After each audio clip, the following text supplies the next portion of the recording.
everybody. My name is Joanne Shango, and I'm the head of school at the Montessori School, Rochester.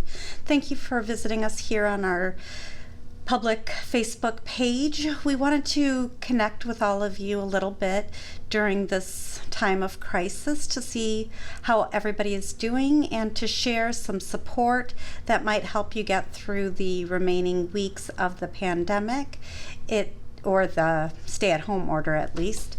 So we want to talk to you a little bit. It sounds like through the words of our governor last week that we are looking at the stay-at-home order being lifted in stages. Certain businesses have been opened up around here in Michigan, and more are expected by the 15th of May.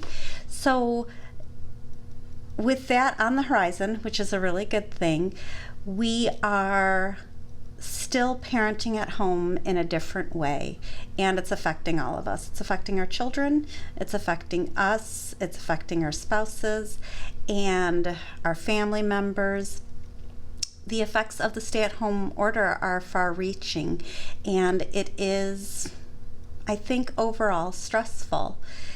And a lot of questions that have been sent to us are, how do we help our children? And there's many ways of doing that. The studies are showing that this is a stressful time for kids, that it could lead to depression and anxiety in children. However, children are resilient, and these couple of months, they will be better equipped than us as adults in rebounding. That being said, what are the effects on the children and how do we aid them? And that's why we're here today. I would say that the effects on children very closely replicate the effects of this pandemic, and the stay-at-home order and the changes to our lives affects the children in a very similar way to how it is affecting us as adults. The difference being they have less to go on. They have less experience in handling their emotions than we do as adults. And yet this is very challenging and very difficult for us as adults to handle. Many of us are trying to balance a work-life situation, but it's all at home, and the lines are getting very, very blurry on the time spent at work and the time spent at home. I think more and more time is being compromised and wasted because we're not able to draw really firm delineations between work time and home time, and this is having an effect on our children because it's having an effect on us. And that's probably the most critical thing I want to talk about today. The effects of our emotional stress and stability affects our children. So if we're more stressed, our children will be more stressed. If we are feeling positive, our children will be feeling more positive. If we are more frustrated or sad or anxious, so too will our children be reacting in that same way. And so today's talk is going to focus on how do we help our children by helping ourselves. There is indeed the blurred lines between home and work and raising children. Added to that is essentially, I wouldn't want to call it homeschooling because the teachers at all of our wonderful schools are really doing a tremendous job. I think regardless of what school you're in, what type of school you're in, the teachers and guides in the different educational systems are working overtime, and we should be really giving them a shout out. So it's not exactly homeschooling that we're doing, but we are monitoring our children's school life in a way that we never had to before, on top of trying to maintain our work obligations, or for those of us that perhaps were laid off, furloughed as they're saying now, that has a huge effect on us and therefore has a huge effect on our children. Trying to maintain these balances is critical for our children and for our well-being. Our well-being affects our children's well-being. So today, the main focus for the next few minutes, for about 15 or 20 minutes today, will be on how to take care of you. That is probably the most challenging thing. I was reading an article in USA Today, and I'm going to pull it up for just a moment. And it talked about, it said the stress that is affecting us has affected our parenting. It's not so much that children are misbehaving more, it's that our stress level has caused us to change the way we parent. We are sitting in 100% overload, 100% time with our children, 100% feelings of being overwhelmed with the balance of raising the children, educating the children, maintaining our responsibilities for our job, worrying about their health, worrying about our health, worrying about families, our family's health, our parents or our grandparents, aunts and uncles. There's so much that's in the way right now of affecting our parenting and the styles that maybe we relied on. And the study showed in USA Today, it said right now more yelling and spanking at home is growing as the stresses of this pandemic and stay-at-home order has grown. It said that on an online survey of 562 adults, which is pretty expansive, 52% said that self-isolating and financial worries were getting in the way of their parenting. The other findings included 61% of parents reported an increase in shouting, yelling, and screaming at their children. It also said 1 in 6 parents reported having spanked or slapped their children. 11% of those said that they had done this multiple times. 19% said that they were screaming more, and 15% said they had increased their use of stronger discipline during the pandemic. That's obviously not the ideal way to parent, and I think what's worse is the guilt that we feel when we break. And when you're feeling guilty, it's really hard to forgive yourself afterwards. It's also really difficult and challenging to not fall into that kind of pattern behavior. It's not something that makes us comfortable. When it happens, we probably feel more stressed. And when we're more stressed, it's apt to happen again. And so it becomes cyclical behavior that isn't healthy for us and certainly isn't healthy for our children. The study for me was very important. It caused me to stop and reflect. I was experiencing a lot of stress. My family was sick. At the beginning, we didn't know exactly what we had. We still don't. We weren't tested. But 2 weeks of some pretty strong illness, and none of us were ourselves. We were still trying to figure out how to get the schooling into a schedule so that the children could be successful. We were trying to maintain our obligations at work, and we were trying to maximize the joy of being together and have more family moments. And that wasn't actually realistic, especially being that we were sick. Once we started to feel better, the stress was still there, and I don't know that any of us quite realized it. You know, we were all so relieved that we got better and we're feeling better, we had more energy, that we weren't as focused on the stress because we were better than we were. And there was a day that occurred and I thought, I can't keep making my children do their work. I can't make my children do their work. And so I had a one-on-one with my husband, and I said, I'm so stressed, and the way I'm speaking with the children makes me super uncomfortable. I said, I can't make them do this anymore. And he said, but we have to make them. And I said, no, we do not have to make them do their work. This is about language, and I really need us to change the language. So he kind of looked at me a little bit funny and said, what are you suggesting? And I said, I think we need to connect them to their responsibility. and they have to decide if they are going to own their responsibility of their work. And he said, how are we going to do that? So I turned to my son and I said, you don't want to do your work. And he just kind of looked at me, and I owned his words. I let him know that I heard him. I said, I hear you loud and clear. You do not want to do this work. You are frustrated. You are sad that you're not at school, and you don't want to do the work. And my son said, finally, you understand. And I felt better. There was no more battle. Instead, I was simply communicating with my child. And I said, then you have a choice. You do not have to do this work. And he's like, for real?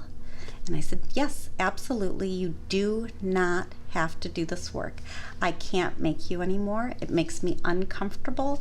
I don't like the way I'm speaking to you. I can't force you. I'm not willing to argue with you.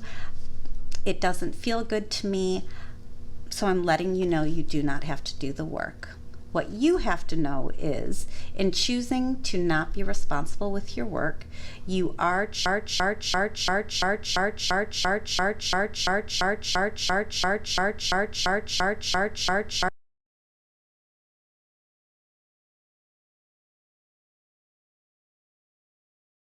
say with the pandemic and with the stay at home, it would be better for me to repeat 7th grade, or would you like to find a way to take the responsibility, complete your work, and go to 8th grade, even if you don't like the work that you have to do?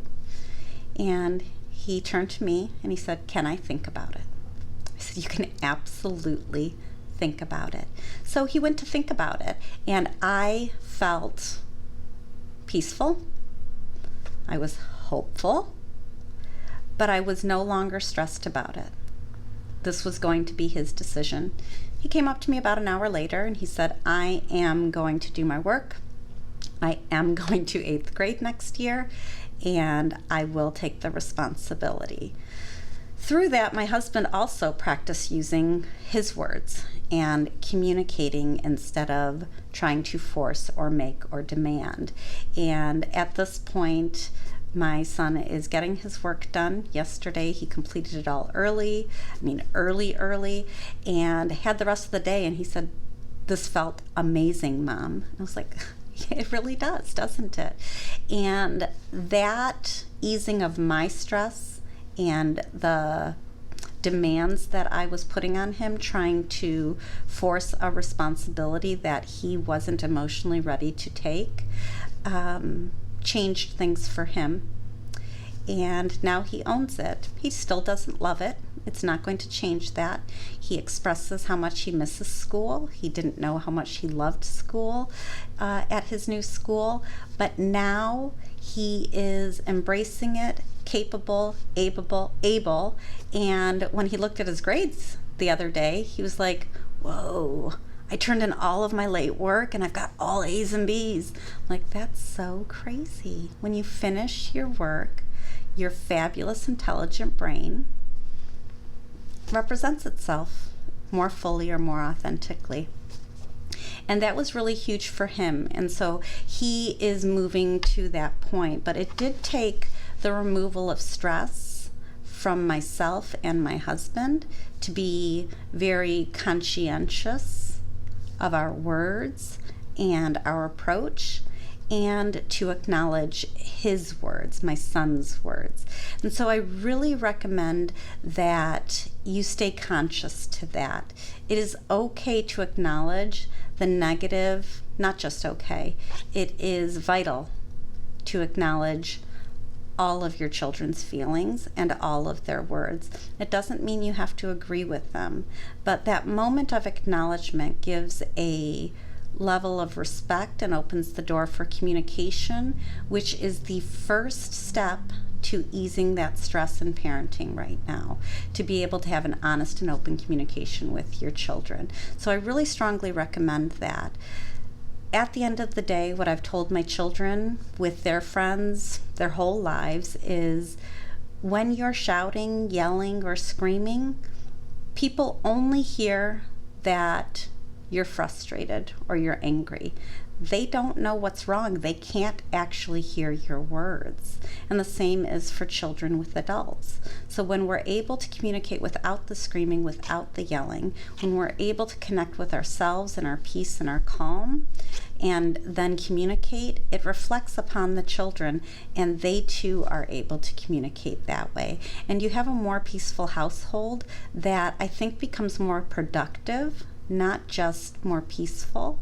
And you'll find yourself and your partners, everybody, the partners in the family, right? Everybody in the household also exhibiting more positivity and cooperation, and I think overall achieving success in this parenting. So I really strongly and highly encourage everybody to focus on that. So step one really in this is stopping and communicating with your children, listening to their words, acknowledging their words, and giving them a say in the choices that they're making so that they don't feel forced and you don't feel stressed and uncomfortable in the making or forcing.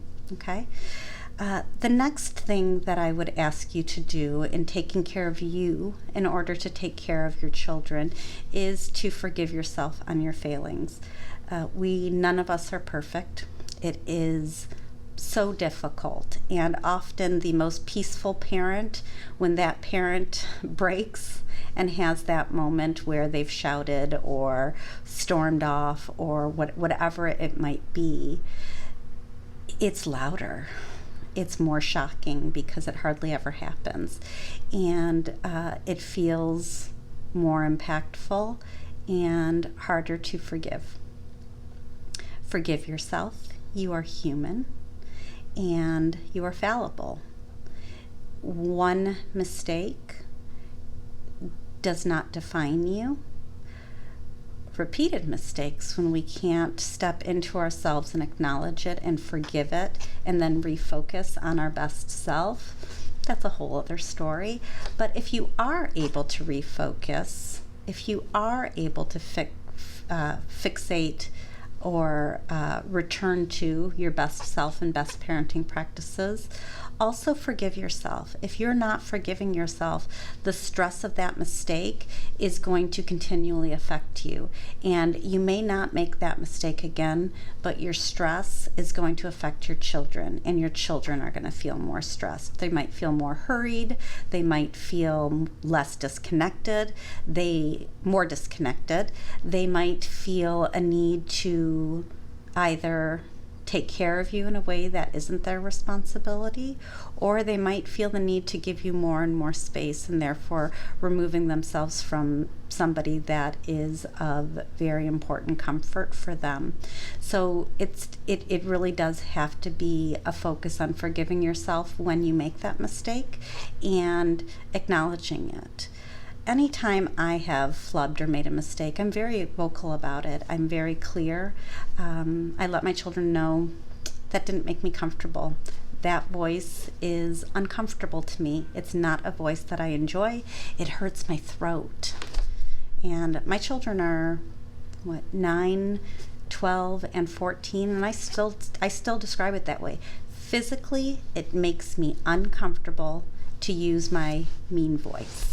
It makes me physically uncomfortable. It hurts my throat. It also doesn't make me feel comfortable inside for the way we communicate. I don't feel that it's respectful. I wouldn't want anybody to speak to me that way, so I don't like speaking to you that way. And I'm very direct with them. And that communication allows them, one, to recognize that it is okay to discuss your faults or your mistakes, that those mistakes are learning opportunities, that it is okay to forgive yourself. And it also takes them to a place that they can also acknowledge and say, "You're right, Mom, and there were plenty of times where I could have cooperated." And I'll say, "It's true. It was still my choice. It's my responsibility whether I chose to use that voice or not, but this is a partnership. We all work together in the home." And those conversations, again, not only have I forgiven myself, but that communication with my children in that manner allows me to feel peaceful, because I don't have to hate myself, and they don't. They respect me more for discussing where we all need to grow, and I respect them for being able to sit down and have that hard conversation. So that's really important. The third way for you to take care of yourself in order to take care of your children is to truthfully make time that only belongs to you. Whether that is in the evenings, drawing a bubble bath for an hour, putting the children in front of a TV that maybe pre-pandemic, pre-quarantine, you wouldn't have done. Go ahead and put them in front of the TV for a little while, or if they're reading, ask them for 30 minutes of quiet reading time without feeling guilty that you're walking away when they may need you. Take a bubble bath or read for yourself, turn on some soft music, and just have those 30 minutes or an hour for you, a time for you to not think. It's not about having 2 hours or 30 minutes or however long to get work done. It's not about cleaning, unless that happens to be relaxing for you. It is about taking the time to, for me, it's to not think. Those are the 30 minutes or hour that I take where I'm not thinking about anything. I'm just relaxing. No one needs me at that time, and that's a really freeing moment. I happen to do it every evening, so I stay up late and I pay for it in the mornings because I'm a little bit more tired. But after my children go to bed, my husband and I spend about an hour together, and then he goes to bed, and then I have an hour. Nobody is interrupting my thoughts. Nobody is saying Mom or Joanne for anything, even if it's a happy thought that they're engaging me in. It is that time after everybody goes to sleep that I can just be me. I might be reading. I virtually never watch TV. I'm usually reading, scrolling through social media, but it's a time where there's nobody that is demanding of my thoughts at that time. And that, well, I'm super selfish. I won't give that time up. I know it would make sense to go to bed at 11 with my husband, but I need that extra time for me, and I strongly encourage all of you to take that time. So when you're self-connected, when you are feeling peaceful, you're going to see that really reflect in all of your interactions with your children, and you're going to see that they are, if not more joyful, or in the stay-at-home order situation, more peaceful and more accepting of it. Children at any age through adolescence feed off of our emotions, and the more peaceful we are, a real and true peace, the more comfortable we are in our skin, the more they will feel the same. When we're stressed and angry, they need us more. They're feeling even more uncertain, and this is a very uncertain time for all of them. So I really strongly recommend that in order to bring the best of your parenting to your children, you start with you, and almost everything you do for you is going to reflect for your children on a better childhood experience during these times, and we know that they need them. I'm sure you've all seen that meme out there that talks right now about the way the history books will write about the pandemic being a stressful time where people lose their jobs and the economy was hit and people were frightened and dying and getting ill and the streets were empty and blah, blah, blah. And then it says that the grandfather who the young child was asking said, yeah, I suppose all of those things happened, but that's not quite how I remembered it. I remembered it as I spent more time with my family. We had family dinners every night. We were hiking and riding bikes and doing all of those things. And I do believe all of that is true. However, there is an emotional stress that is also affecting our children. I think it's affecting all of them, from the youngest to the oldest, but particularly for the adolescent who really needs, they're at their most social and they need their peers and they don't have them right now. And so it's really important for us to maintain those connections and have them feel socially connected to us as well as emotionally. And that does come from our parenting, and that comes from our own stress level. I want to thank you all today. We are talking about parenting tips. I will focus on other things in the days to come, all to aid us through the stay-at-home order, this pandemic health crisis that we're going through, the season of quarantine, and how to still relate to our children. We'll touch on topics of in more in-depth on discipline and on education with your children. Over the next few days, if you have any ideas or questions that you would like us to explore, please go ahead and send us a private message, or you can post in the comments on this live feed of things that you would like us to discuss in the coming days. But for today and for always, remember, focusing on you is what will affect your parenting in a positive way more than anything else. There's a meme out there that I'll leave you with that says, well, there's so many versions of it, but happy wife, happy life. If mom's happy, everybody's happy. If mama ain't happy, nobody's happy. The same goes for dad. The truth of the matter is the adults and our emotional capacity affects our children's. So first and foremost, in order to aid you with your children, focus on you, focus on bringing peace into your heart, into your life. Forgive yourself when you make a mistake, and take the time to breathe. Focus thoughtfully on your words to communicate with your children, which is going to reduce your stress and build a stronger, trusting, and more responsible relationship with your children. Thank you all very much for being here with me today, and I look forward to your suggestions. I'd like to find out what you would like us to focus on next so that we can spend time again together tomorrow. Thank you all very much. Stay safe, stay well, stay healthy. We miss you, and we look forward to seeing you soon.